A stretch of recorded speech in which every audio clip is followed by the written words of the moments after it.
people like me. You need people like me so you can point your fingers and say, that's the bad guy. That's the bad guy. That's the bad guy. That's the bad guy. That's the bad guy.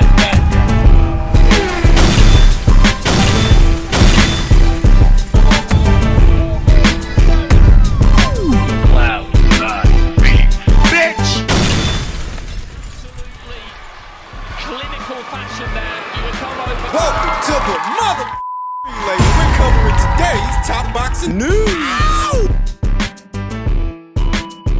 Okay, we'll start with this. We now know who Right Hook Roxy is going to be facing later on this month on the 17th as part of a 360 promotion show. 360, that's Tom Loeffler, the same Tom Loeffler that used to promote Gennady Golovkin, now promotes Verduzco, otherwise known as Right Hook Roxy, who's going to be facing Tennessee's own Lindsay Ellis. Roxy, who is 23 years old, to Lindsay, who's 20. Roxy, who's 2-0, to Lindsay, who's 2-1. Scheduled for 6 rounds in the super featherweight division. Super featherweight, that's where Alicia Baumgartner currently reigns as that division's undisputed champion at only 2-0. It'll be some time and some fights before Roxy is ready to challenge for an alphabet title. This is a developmental fight, a bring-along fight. Roxy debuted as a professional in October of 2023, though it's my understanding that she has some amateur experience, some,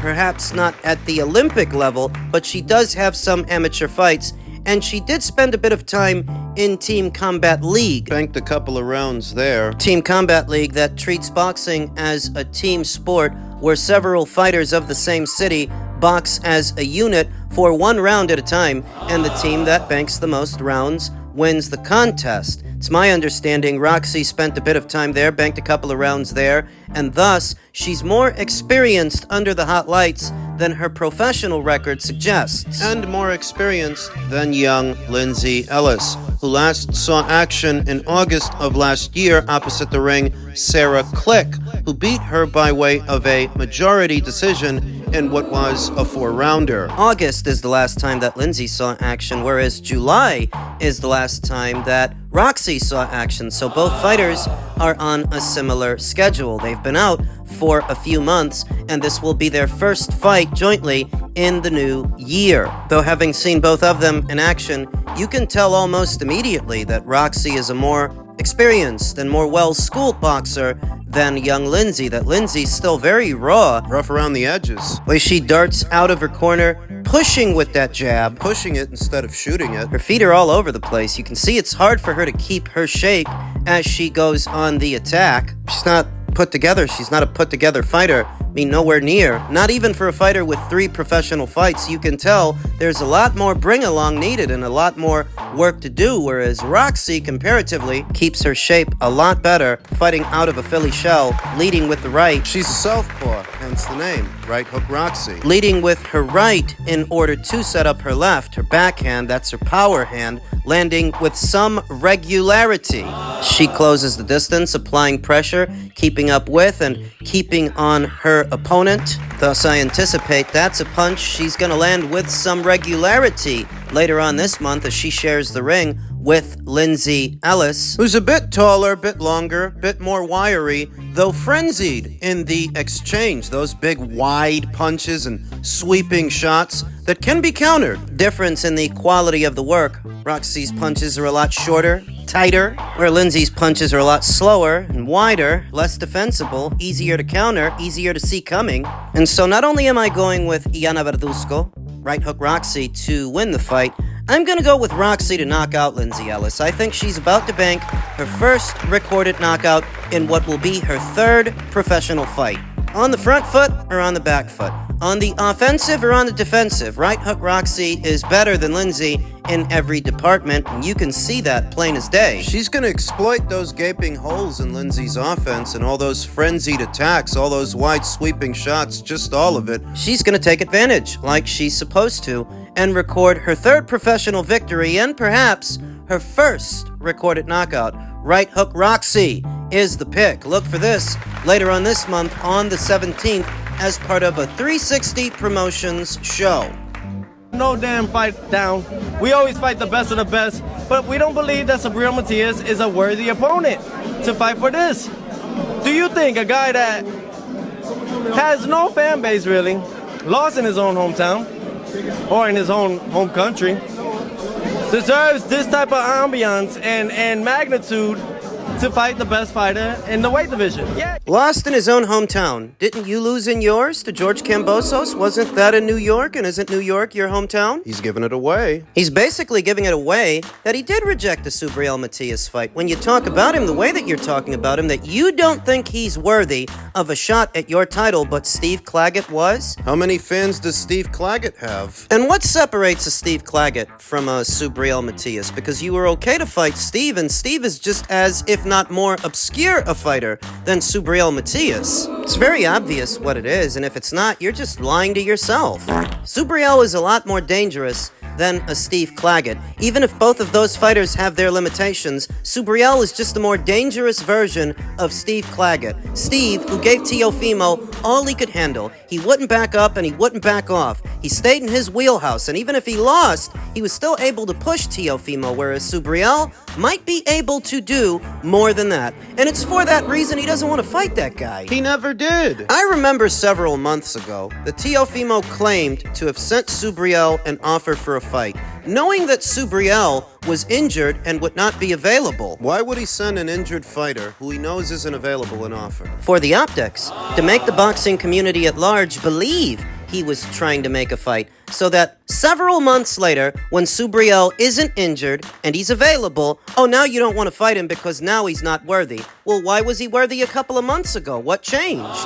Morrell's not worthy, but Steve Claggett, he was. He's always trying to be a wise ass, this kid. That's why I ain't got no patience for him and his hijinks, his shenanigans. He is not so electrifying, not so dynamic a fighter that I'm okay with him regularly wasting everybody's time.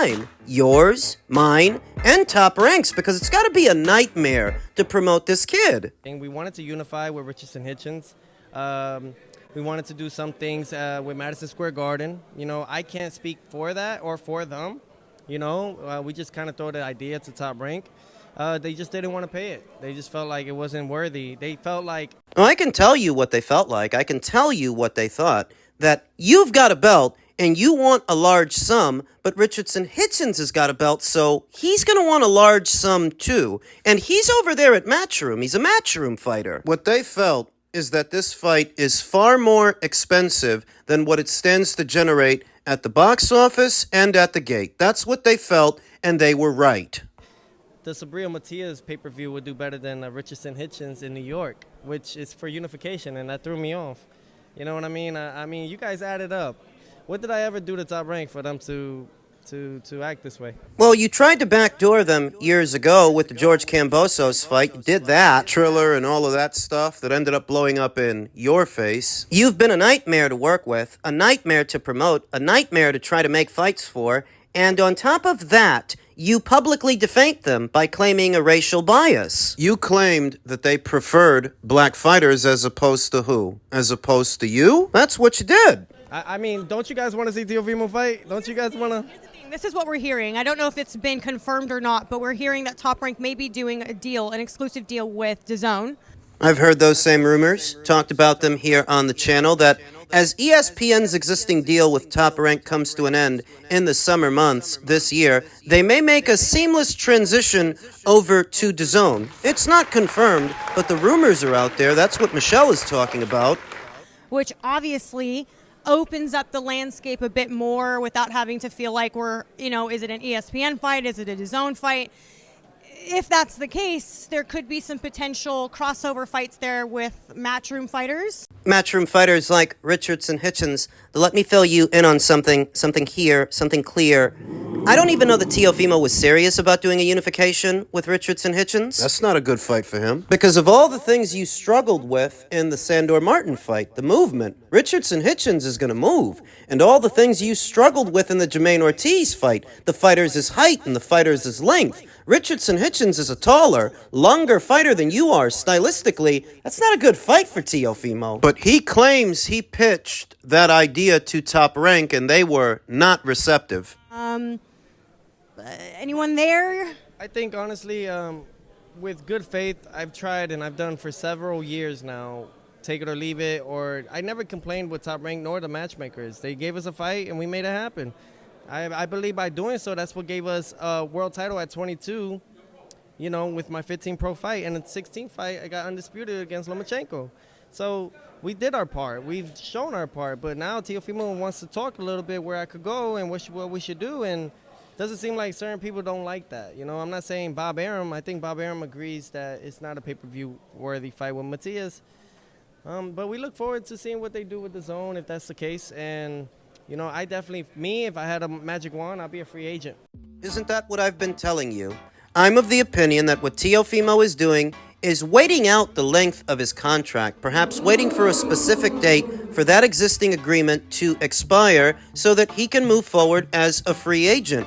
But to go where and do what? He doesn't like Matchroom. The PBC doesn't have any fight dates or any money, especially the kind that he's looking for. He probably wants to negotiate a fight with the likes of a Ryan Garcia, but you're not going to get that fight as a free agent. Oscar's going to try to rope you into a multi-fight or multi-year deal, the same as he tried with Shakur Stevenson when he was supposed to fight William Zepeda. What did Oscar tell him? That unless Shakur signs to Golden Boy, no fight.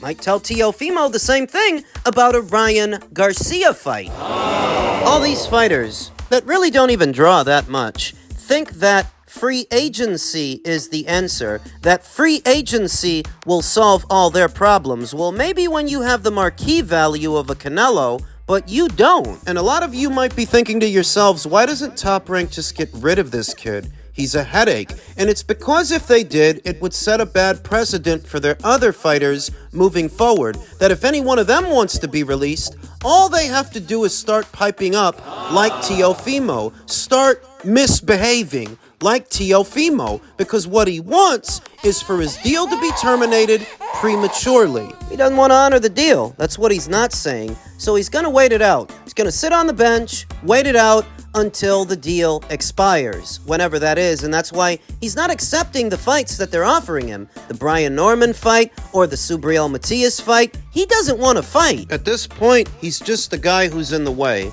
The saving grace is that the WBO recently stated that the winner of Catterall versus Barboza will be made interim champion, and shortly thereafter, an order is going to come down. Teofimo might feel like he's missed the big in the britches and he's too good for this fight, too good for that fight, but if you don't comply with that order, your brown belt is forfeit.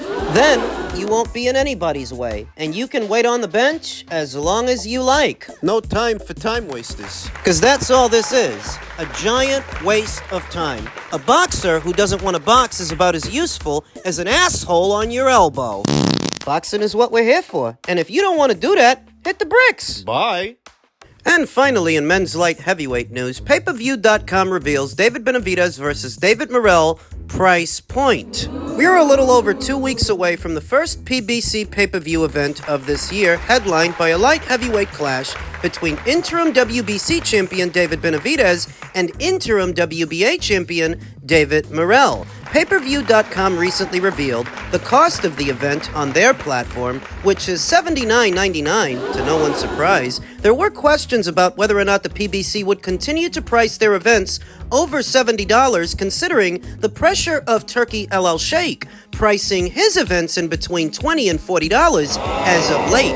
The question has now been answered, with the only thing remaining to see if there is a negative effect on the number of pay-per-view purchases. With the event having intriguing matchups, the price of the pay-per-view may not matter. Earlier in the week, PBC held a media workout which had Benavidez, Brandon Figueroa, and Jason Rosario answer questions about their upcoming fights and show off some of the things they've been doing in training. Benavidez, whose natural competitive character sells the fight on its own, said all the right things. This camp has been amazing, and it's going to be my best performance yet. This is the strongest I've ever been. I'm excited to really showcase my skills in this fight. I had a lot of injuries and adversity going into that fight, the Vosdick fight, but I went in there against one of the best in the world and showed I have a lot of heart. I've been in big fights since I was 20 years old, so to be out here representing the Mexican and Mexican-American people on this stage, it's everything I've wanted out of this sport. I have to show people that I'm the real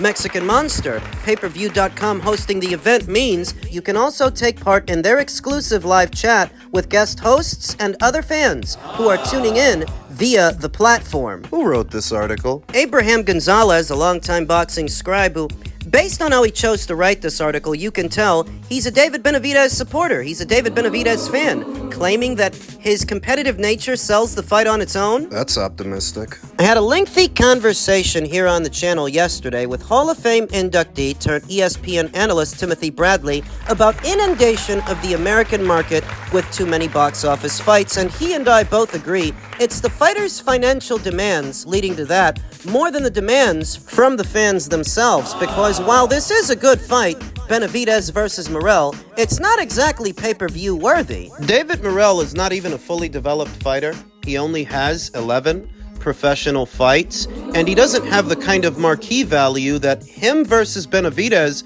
should cost this much to watch. In truth, every pay-per-view appearance David has made so far was not pay-per-view worthy. The Andrade fight, the Plant fight. Those pay-per-views didn't sell, and this one won't either. Unlike so many others, I wouldn't jump to the conclusion that piracy is the reason this fight won't sell, because when you think about Ryan Garcia versus Gervonta Davis, which took place in this same landscape, with all the piracy that's going around, it still sold over 1 million. So what separates a fight like that from a fight like this? Two big names. That's what separates it.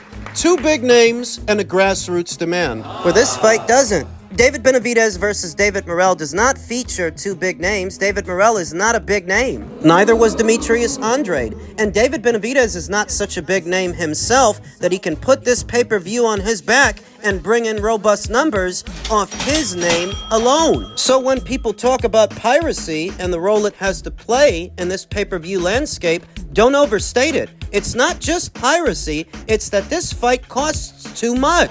It's still possible to sell 500,000 or 1 million pay-per-view buys with the right fight. The disconnect is thinking that every fight is the right fight, or that just because a fight has two solid fighters, it's got to cost extra. Or that just because the fighters think they're supposed to get X amount of dollars, it's supposed to cost us extra. What you're gonna find is a non-responsive audience. Your demands don't dictate the marquee value of a show. The customers do. Ultimately, it's up to the customers to decide whether it's worth their money or not. Not the fighters, not their managers, and not the promoters. It's up to us. So when you have two box office fights happening in the same month, one in the beginning and one towards the end, one that costs significantly more than the other, you have to justify why that is. Why does David Benavidez versus David Morrell cost so much more than Better Be versus Bivol 2? And the answer can't be, well, the fighters want to make a lot of money. Doesn't everybody? That's your reasoning for charging me more, noticeably more,